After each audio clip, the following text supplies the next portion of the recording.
नक्श की बात सुनकर इंद्र प्रताप सिंह जी धम से सोफे पर बैठ गए। जिस औलाद के लिए उन्होंने यह सब किया था, आज उसने एक झपटे में सब लेने से मना कर दिया। और जिस इंसान को धोखा देकर उन्होंने यह सब उससे एक तरह से छीना था, आज उनका पोता इस अर्जुन के बराबर इस तरह बैठ गया था मानो अर्जुन का ही एक हाथ हो। अर्जुन के दो हाथ उसके भाई उसके अगल बगल बैठे थे, तो वो खुद को किसी बादशाह से कम नहीं समझ रहा था। अर्जुन ने एक नज़र नक्श को देखकर इंद्र प्रताप जी से कहा, बड़े दादाजी, मुझे नहीं पता कि आपने नक्श के लिए क्या किया है और क्या नहीं किया, पर मैं इतना जानता हूँ कि मैं अपने भाई को ज़मीन से उठाकर आसमान तक पहुँचा सकता हूँ।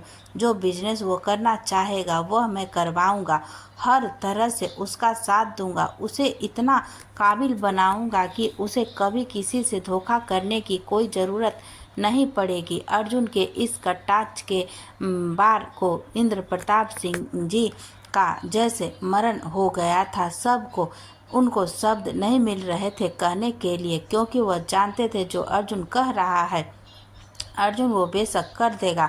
अगर अर्जुन ने कहा है कि उनकी ज़रूरत उनके पोतों को नहीं पड़ेगी, तो अर्जुन जिंदगी में कभी भी नक्श का साथ नहीं छोड़ेगा और ना ही नक्श को किसी की ज़रूरत पड़ेगी। हेमंत प्रताप जी ने भी आगे आते हुए अपने पिता से कहा, बाबूजी, आपको ये सब करने की क्या ज़रूरत पड़ गई थी? मैं मानता हूँ कि आप सूर्य चाचा के आगे निकलना चाहते थे, लेकिन इस तरह से क्या आपको आपकी औलाद में मेहनत की कमी दिखाई दे रही थी, या मैं कभी आपके साथ नहीं खड़ा था? इस धोखे से क्या हम अमीर हो गए या ये लोग गरीब हो गए? नहीं, सिर्फ आप गरीब हो गए, क्योंकि आपने अपने सारे रिश्ते खो दिए। दादा और पोते का रिश्ता इस दुनिया का सबसे अच्छी दोस्ती का रिश्ता मान गया है, और आज आपने अपना सबसे अच्छा दोस्त खो दिया और शायद अपना बेटा भी। मुझे लगा था कि आपके अंदर सूर्य चाचा के परिवार की तरक्की के लिए सिर्फ जलन है। मैं ये नहीं जानता था कि यह जलन साजिशों और रंजिशों का रूप ले चुकी है। इंद्र प्रताप जी का कुछ बोलना तो दूर, अब तो शायद उन्हें कुछ सुनाई भी नहीं दे रहा था। वह सोफे पर इस तरह बैठे थे मानो वहां मौजूद ही ना हो। सूर्य प्रताप जी को अपने भाई को इस हालत में देखकर बुरा तो लग रहा था, पर ये धर्म की लड़ाई जो लड़ने से अर्जुन उन्हें कभी पीछे नहीं हटने देता। हेमंत प्रताप जी ने अपने चाचा और अजय जी के सामने हाथ जोड़ दिया और कहा, मुझे कोई कंपनी नहीं चाहिए, पर मेरी बस इतनी सी दरखास्त है कि इस उम्र में उन्हें जेल न मत। अजय जी ने उनके आगे कुछ भी कहने से पहले उनके हाथ पकड़ लिया और अथर्व ने तुरंत आगे आकर हेमंत प्रताप जी के सामने खड़े होकर कहा, ताऊ जी, बड़े दादू ने जो कुछ भी किया वह गलत था, ये हम सब जानते हैं, पर यूँ हमसे बड़े हैं, यहाँ तक कि हमारे दादा जैसे भी बड़े हैं, तो मैं चाहता हूँ कि उनकी सज़ा वो खुद ही निर्धारित करे। उनके लिए कोई पुलिस कार्रवाई नहीं होगी और ना ही अर्जुन कोई एक्शन लेगा। बस इतना होगा कि इन कंपनी के साथ अब प्रताप ग्रुप कोई डील नहीं करेगा और इन कंपनी को मार्केट से भी ब्लैक लिस्ट करवा दिया जाएगा, ताकि यह किसी और के साथ भी डील न कर पाए। लेकिन मुझे बड़े दादू से सिर्फ इतना ही जानना है कि उन्होंने यह सब क्यों किया, वो भी अगर वो जवाब देना चाहते हो तो। अथर्व की इस बात पर अर्जुन ने कोई सहमति तो नहीं जताई, लेकिन उसने कोई सवाल भी नहीं उठाया। फिर उसने हेमंत प्रताप जी को इशारा करके कहा कि वह इंद्र प्रताप जी को यहाँ से ले जाए, लेकिन हेमंत प्रताप जी ने कहा, नहीं अर्जुन, जब तक यह पूरा मसला खत्म नहीं हो जाता, ना मैं यहाँ से कहीं जा रहा हूँ और ना ही बाबूजी।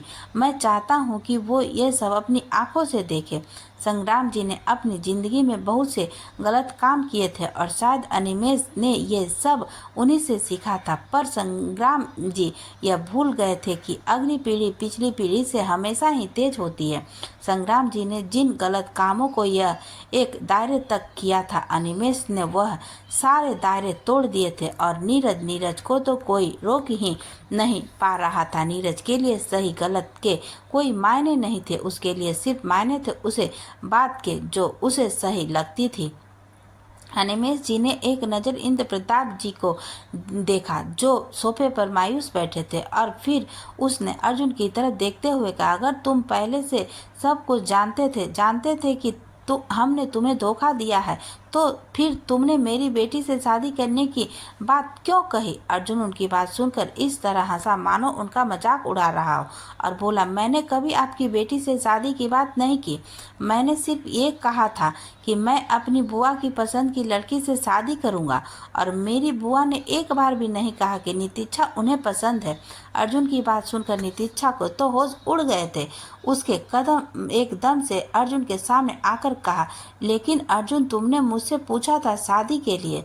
अर्जुन ने नितिच्छा को देखते हुए बहुत ही सहज भाव से कहा, मैंने तुमसे ये नहीं पूछा था कि क्या तुम मुझसे शादी करोगी। मैंने तुमसे सिर्फ इतना पूछा था कि अगर मैं अपनी बुआ की पसंद की लड़की से शादी करूं तो तुम्हें कोई प्रॉब्लम तो नहीं है। और तुमने कहा नहीं, तुम्हें कोई प्रॉब्लम नहीं है। और मैं इतना तो जानता हूँ नितिच्छा कि तुम मेरी बुआ की पसंद नहीं हो। मेरी बुआ की सारी बातें अपने मुंह से बोलने की ज़रूरत नहीं है। मैं उनकी खामोशी को भी समझ सकता हूँ। यह सुनते ही अनुपमा जी ने अपनी नज़र उठाकर देखा तो अर्जुन उन्हें देखकर मुस्कुरा दिया और बोला, डोंट वरी बुआ, मेरी शादी आपकी पसंद से ही होने वाली है, सो जस्ट रिलैक्स। फिर अर्जुन ने नितिच्छा की ओर रुख करते हुए कहा, और तुमने ये सोच भी कैसे लिया नितिच्छा कि मैं तुमसे शादी करने के लिए सोच भी सकता हूँ? हाँ, जब तुमने मेरी मोम का ख्याल रखा था तो मुझे कुछ दिन के लिए ये गलतफहमी हो गई थी कि तुम एक अच्छी लड़की हो, लेकिन अब तुम्हारी अच्छाई का पिटारा मेरे सामने खुल चुका है। मैं अपने परिवार की सुरक्षा के लिए इतना कुछ करता हूँ, और तुम्हें लगा कि एक लड़की को मैं बिना जांचे परखे अपने घर में जगह दे दूंगा। तुम्हारी हर घटिया स्कीम से अच्छे से वाकिफ हूँ मैं। मुझे ड्रग्स देकर सीड्यूस करके मेरी करीबी का फायदा उठाकर मेरे ही घर में रहकर मुझसे शादी के सपने देखोगी और मुझे कुछ पता ही नहीं चलेगा। नितिच्छा हक्की बक्की से अर्जुन को देखने लगी तो अर्जुन ने उसकी आंखों में सख्ती से देखते हुए कहा, अर्जुन का संयम इतना कमजोर नहीं कि तुम जैसी लड़की के लिए छूट जाए। अगर तुम ड्रग्स दे भी देती तब भी मैं तुम्हें हाथ तक नहीं लगाता। इतना विश्वास है खुद पर, और जिसके लिए अर्जुन का संयम छूटेगा वो लड़की अलग ही होगी। कुछ लोग अनिमेष जी को सब कुछ बिखरता हुआ नजर आ रहा था, और कावेरी जी चुपचाप अपना मुंह नीचे किए अपने पति के कारनामों को सुन रही थी। वो शायद वह कुछ ऐसा सोच रही थी जो उनके दिमाग में बरसों से नहीं आया था। शायद कोई ऐसा राज खोलना चाहती थी जो उनके जहन में कब से दबा हुआ था, लेकिन उनके लिए हिम्मत जुटा पाना अभी भी उनके लिए आसान नहीं था, जिसका साफ साफ कारण था उनके साथ होती जा रही मानसिक और शारीरिक हिंसा जो उनके पति ने करने में कोई कसर नहीं छोड़ रखी थी। शरीर पर जितने निशान थे, मन पर उससे कहीं ज़्यादा निशान थे। इतना तो वो खाना पीना नहीं खाती थी जितना वो अपने पति के हाथ की मार खाती थी। घरेलू हिंसा समाज का एक ऐसा बदनुमा दाग है जिसे समाज का कोई भी तब का उजागर नहीं करना चाहता। ना हिंसा करने वाला और ना जुल्म सहने वाला और शायद ना ही देखने वाला। हर कोई इस पर बस पर्दा डालना चाहता है। यहाँ तक कि इस जुल्म से वाकिफ लोग भी बस सहने वाले पर दया दिखाते हैं और उसे इसका नसीब बताकर इस नाइंसाफ़ी से कन्नी काट लेते हैं। और तो और कुछ लोग तो कावेरी जी जैसे लोगों को इसी लायक हैं बोलकर उनके जख्मों पर नमक और छिड़क देते हैं। इंद्र प्रताप सिंह जी को अपने बेटे और पोते से जवाब मिल चुका था। उनकी बहू ने भी कुछ कहा तो नहीं था, लेकिन उनके कुछ न कहने में वो समझ गए थे कि वो अपने पति और बेटे के साथ ही हैं। हेमंत प्रताप जी और हिमानी जी भी सूर्य प्रताप जी के परिवार की तरक्की से जलते थे, लेकिन उन्होंने मेहनत से अपनी जलन को दूर करना चाहा। हेमंत प्रताप जी ऑफिस में कड़ी मेहनत करते थे तो हिमानी जी ने एक कुशल गृहिणी होते हुए घर में खर्चों के साथ साथ बचत का जिम्मा भी संभाला हुआ था। हाँ, वो कहीं असफल हुए तो वो था अपने बेटे का साथ देने में। वो दोनों भी बाकी माता पिता की तरह अपने बेटे को हमेशा ही अर्जुन जैसा बनने की सलाह देते, पर उसमें सलाह कम और कटाक्ष ज़्यादा होता था और शायद इसलिए ही नक्श अपने परिवार से दूर होता चला गया था। अर्जुन और अथर्व ने नक्श को खुद के पास लाकर उसे भाई का प्यार दिया, वो भी निस्वार्थ। नक्श ने कभी नहीं सोचा था कि अर्जुन उसके लिए नीरज को बर्बाद कर देगा और उसकी कंपनी का मालिकाना हक ले लेगा। अर्जुन और अथर्व ने एक दूसरे की आंखों में देखा तो अथर्व ने सहमति में अपनी पलकें झपका दी, जैसे कह रहा हो कि ये तो करना ही पड़ेगा अर्जुन। अर्जुन ने एक गहरी सांस लेते हुए कार्तिक जी से कहा, बड़े दादू को तो उनकी सज़ा मिल चुकी है फूफा जी। उनके परिवार मैंने उनके साथ छोड़ दिया है और मेरे दादू के कहने पर मैंने उन्हें कोई कानूनी सज़ा दी नहीं। उनकी सज़ा सिर्फ यही है कि वो अब अपनी बाकी की ज़िंदगी इसी गिल्ट के साथ जिए कि जो पैसा उन्होंने अपने भाई का साथ धोखा करके कमाया है, उस पैसों को उनके परिवार से ने ठुकरा दिया है और साथ ही उनके पोते ने उनसे रिश्ता तोड़ दिया है। लेकिन इन पैसों की हेरा फेरी के लिए मैं आपको कोई सज़ा नहीं दे सकता, क्योंकि जितना भी पैसा आपने मेरी कंपनी से धोखे से लिया है, उस पैसे पर वैसे भी मेरी बुआ का उतना ही हक था जितना हम सब का। तो वो पैसा सबकी सहमति से आपके पास गया या धोखे से, इससे कोई फर्क नहीं पड़ता। और आपकी जानकारी के लिए बता दूं कि आपके धोखे से मेरे डैड हमेशा से वाकिफ़ थे। वो चाहते तो बहुत पहले आपको रोक सकते थे, पर मेरी बुआ की खुशी के लिए उन्होंने ऐसा नहीं किया। इसलिए मुझे आपसे कोई पैसा वापस नहीं चाहिए और ना ही इस हेरा फेरी के लिए मैं कोई पुलिस केस या कुछ ऐसा करूँगा। इस पैसों की हेरा फेरी और लालच के लिए मैं आपको माफ़ कर सकता हूं, पर इस गुनाह के लिए आपको क्या सज़ा दूं जो आप मेरी बुआ के साथ शादी वाले दिन से कर रहे हैं। अर्जुन की कहानी बात पर पूरे परिवार ने अर्जुन की तरफ देखा और साथ ही कार्तिक जी ने भी, क्योंकि किसी को भी उसकी बात समझ नहीं आई थी। कोई नहीं जानता था कि उसके यह कहने के पीछे का मकसद क्या है। कार्तिक जी अर्जुन की बात सुनकर शायद अपने मन में तो समझ चुके थे कि अर्जुन किस गुनाह की बात कर रहा है, क्योंकि वो जानते थे कि अर्जुन चाहे तो क्या पता नहीं कर सकता। इससे पहले उसके पास अपनी बुआ के लिए जिंदगी में झांकने का कोई बड़ा कारण नहीं था, लेकिन कार्तिक जी के धोखे ने अर्जुन को एक बड़ा कारण दे दिया था। उन्हें ये बिल्कुल आइडिया नहीं था कि सौम्या ने उनकी पत्नी का दिल अपने सामने खुलवा कर रख दिया है और अब अर्जुन बहुत कुछ जानता है जो कार्तिक जी के लिए हानिकारक साबित हो सकता है। अर्जुन की बात सुनकर अजय जी के सामने आकर अर्जुन ने पूछा, अर्जुन क्या और भी कुछ ऐसा है जो हम पर पहले से नहीं जानते? अर्जुन ने अफसोस में सिर हिलाते हुए कहा, हाँ डैड, कुछ नहीं, ऐसा बहुत कुछ है जो आप लोग नहीं जानते हो। यह सुनकर अजय जी ने अपनी आंखें मींच ली, क्योंकि वह नहीं जानते थे कि अब उन्हें क्या सुनने को मिलने वाला है, पर इतना जान गए थे कि कुछ अच्छा तो नहीं है। अर्जुन ने कुंज को कुछ इशारा किया तो कुंज ने कुछ पेपर्स अर्जुन के हाथ पर रख दिए। उन पेपर्स के शायद 2 सेट थे, जिसमें से एक सेट उसने कार्तिक जी की ओर बढ़ाते हुए कहा, मैं इसके अलावा आपको कुछ नहीं दे सकता। कार्तिक जी ने अपनी बढ़ी हुई हार्ट बीट के साथ वह पेपर्स हाथ में लिए और उन पर एक नज़र फरमाई तो पेपर्स उनके हाथ से छूटकर ज़मीन पर बिखर गए। उनके मुंह से बस इतना ही निकला, डाइवोर्स पेपर। इतना कहते उन्होंने अनुपमा जी की तरफ देखा, जो हैरानी से अर्जुन को देख रही थी। उन्हें भी यकीन नहीं हो रहा था कि अर्जुन ने कार्तिक जी को डाइवोर्स के पेपर दिए हैं। अर्जुन ने एक बार अपने गुस्से को पीते हुए दांत भींचकर कहा, हाँ डाइवोर्स पेपर, क्योंकि जो सज़ा मैंने आपके लिए मुकम्मल की है वह है आपको नहीं दे सकता, क्योंकि वह सज़ा सिर्फ आपको नहीं बल्कि मेरी बुआ को, अनन्या को और तनिष्क को भी मिलेगी और उन तीनों पर मैं एक आंच भी नहीं आने दूंगा। फिर उसके बदले चाहे मुझे आप जैसे इंसान को बिना सजा दिए भी छोड़ना क्यों ना पड़े। मैं अपने आप को कैसे कंट्रोल कर रहा हूँ ये बस मैं जानता हूँ। इससे पहले कि मैं अपना आपा खो दूँ, इन पेपर पर साइन कीजिए और मेरी बुआ की ज़िंदगी से दफा हो जाइए। अपनी बुआ को मैं खुद संभाल सकता हूँ और अपने भाई बहनों को एक ऐसी ज़िंदगी दे सकता हूँ जो आपने कभी सपने में भी नहीं सोची होगी, क्योंकि मेरी नज़रों में सिर्फ काबिलियत ही ऐसी चीज़ है जो इंसान को सिर उठाकर जीने का हौसला देती है। और मैं इन दोनों को वह काबिलियत दूंगा जिससे उन्हें ना किसी के सामने सर झुकाने की और ना ही नज़र झुकाने की ज़रूरत पड़ेगी।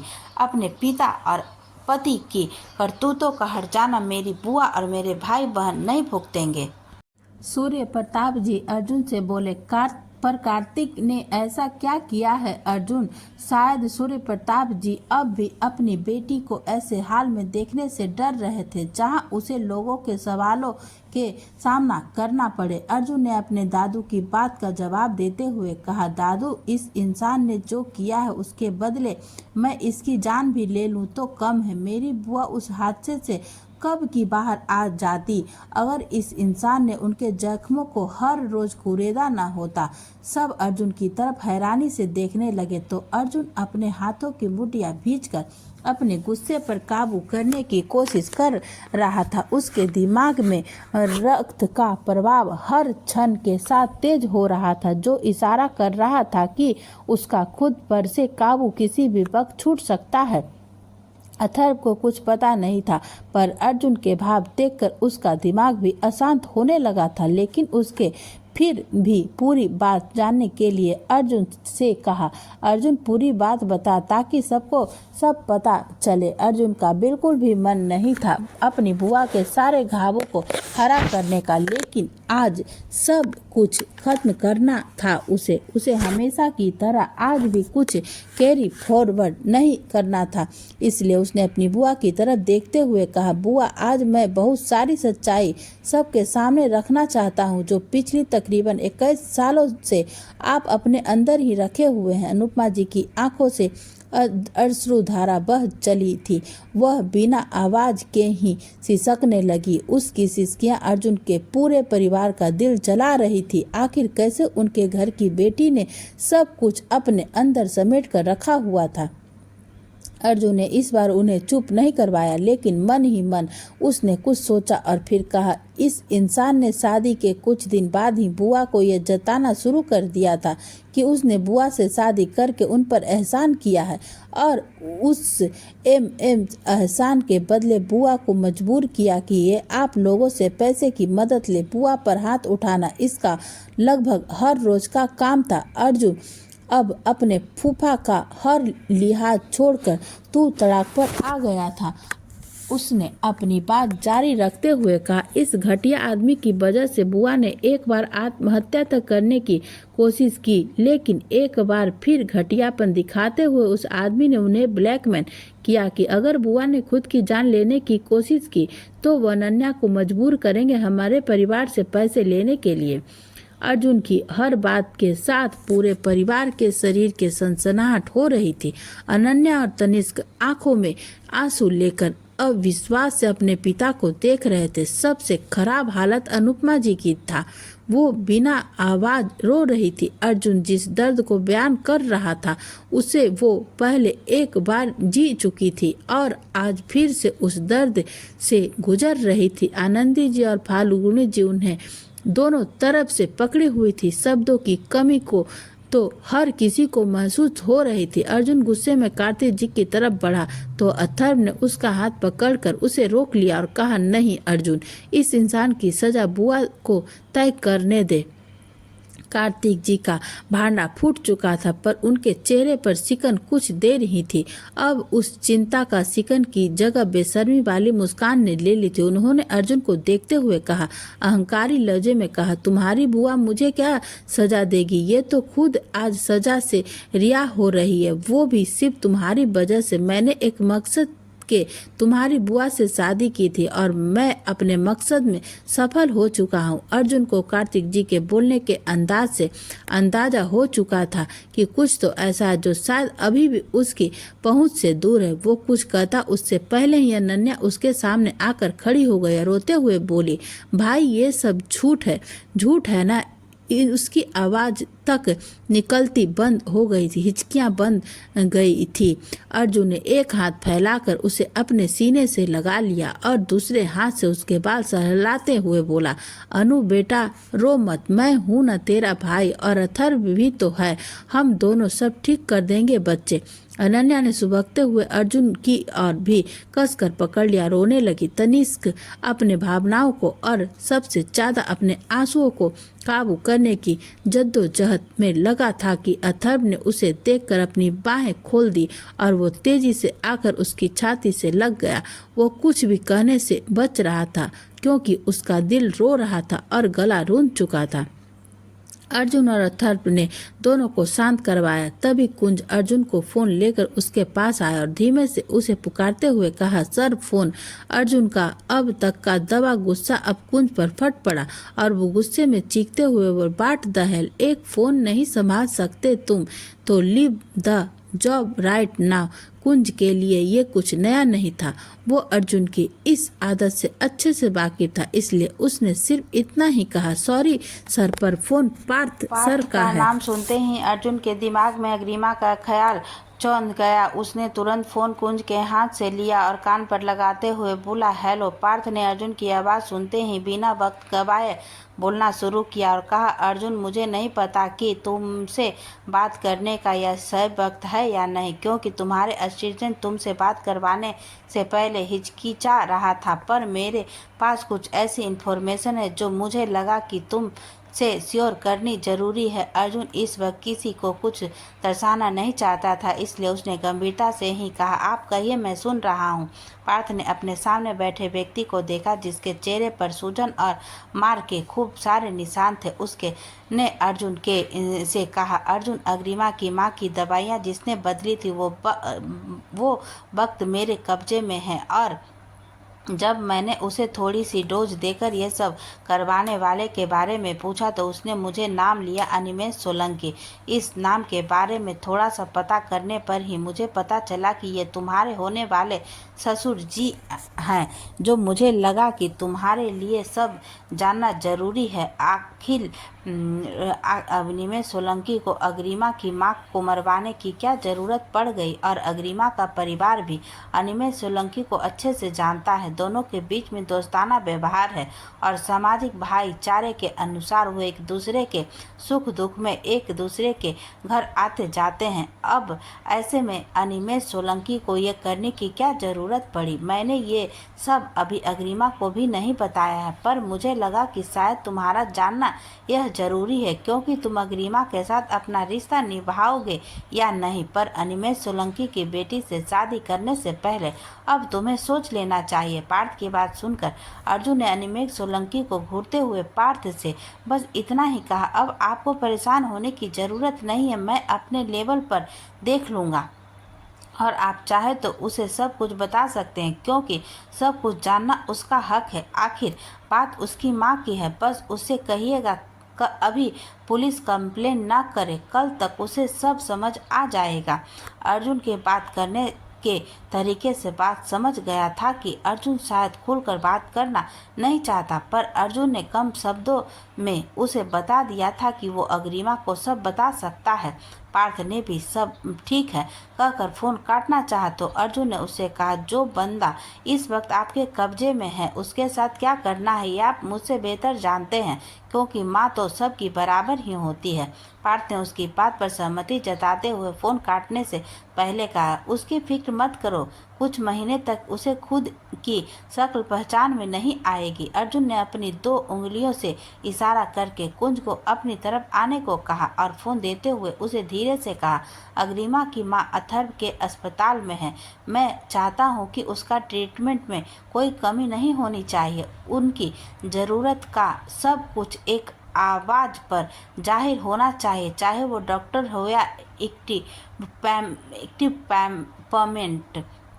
कुंज ने बिना कुछ सोचे जी हजूरी करते हुए हाँ में सिर हिलाया और वहां से बाहर निकल गया। अर्जुन का ध्यान अब वापस अपने परिवार की तरफ आ चुका था। वो अब अपनी बुआ के पास गया और उनसे बोला, बुआ अब आप बताइए कि इंसान को आप क्या सजा देना चाहती हैं? इसने आपके साथ आज तक जो कुछ भी किया उसके बदले आज आप अगर मुझे इसे जान से मारने को भी कहेंगे तो मैं एक पल के लिए भी नहीं हिचकिचाऊंगा। अर्जुन के शब्दों में दृढ़ता झलक रही थी। वहीं अनुपमा जी जिस माहौल में, जिस परवरिश में बड़ी हुई थी, वहाँ किसी और की जान लेना भी उनके लिए किसी बुरे सपने जैसा था। और यहाँ तो अर्जुन उनसे उनके अपने पति को मारने की बात कर रहा था। पति चाहे जैसा भी हो, पर फिर भी कोई भी औरत उसका बुरा भी नहीं सोच सकती। उसकी जान लेना तो बहुत दूर की बात है। यही अनुपमा जी के साथ भी था। वह इस वक्त दर्द में थी, रो रही थी, सिसक रही थी, अपने जख्मों को फिर से हरा होते हुए महसूस कर रही थी। लेकिन फिर भी कार्तिक जी की जान लेना या जान लेने का सोचना उनके बस की बात नहीं थी। तो उन्होंने रोते हुए ना में सिर हिलाया और कहा, अर्जुन मैं ये कभी नहीं सोच सकती बेटा, मैंने तो कभी यह भी नहीं सोचा था। एक दिन ऐसा दिन भी आएगा जब मैं इन सब चीज़ों से मुक्त हो जाऊंगी। मुझे तो लगा था कि आप शायद अगले जन्म में ही एक चैन की सांस ले पाएंगी, लेकिन तू सच में किसी फरिश्ते जैसा ही है जो अपनी बुआ के दर्द मिटा रहा है, अपनी बुआ के बच्चों के लिए इतना सोच रहा है। पर मैं फिर भी तुझ पर बोझ नहीं बनना चाहती। अथर्व ने तुरंत आकर अपनी बुआ की बात काटते हुए कहा, कैसी बातें कर रहे हैं आप बुआ? आप हम पर बोझ नहीं हैं और कभी नहीं होंगी। हम दोनों ने हमेशा आपको मॉम के बराबर का दर्जा दिया है और यह दर्जा इस जन्म में बरकरार रहेगा। रही बात अनन्या और तनिष्क की, तो हमें उन दोनों के लिए कुछ नहीं करना है।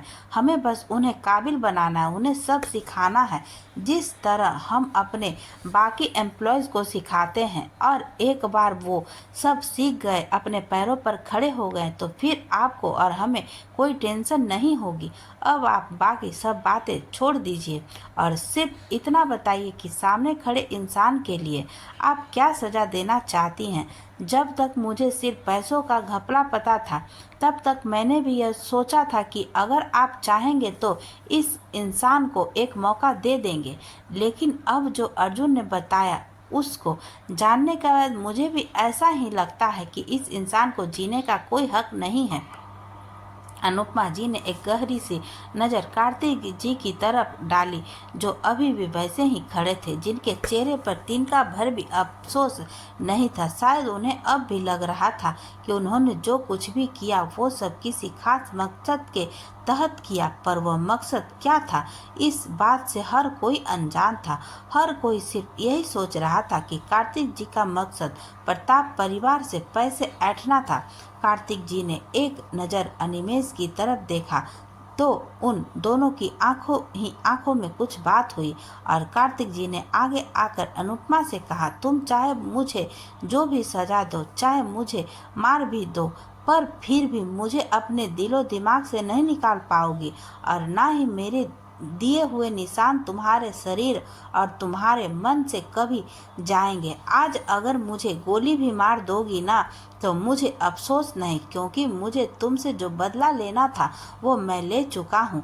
हर कोई कार्तिक जी को हैरानी की तरफ से देख रहा था कि आखिर वह क्या कहना चाहते हैं। वह अनुपमा जी से कौन सा बदला लेना चाहते थे जो ले चुके हैं, क्योंकि अब किसी को भी ऐसा तो नहीं लग रहा था कि ये सब कुछ कार्तिक जी द्वारा सिर्फ पैसों के लिए किया गया हो।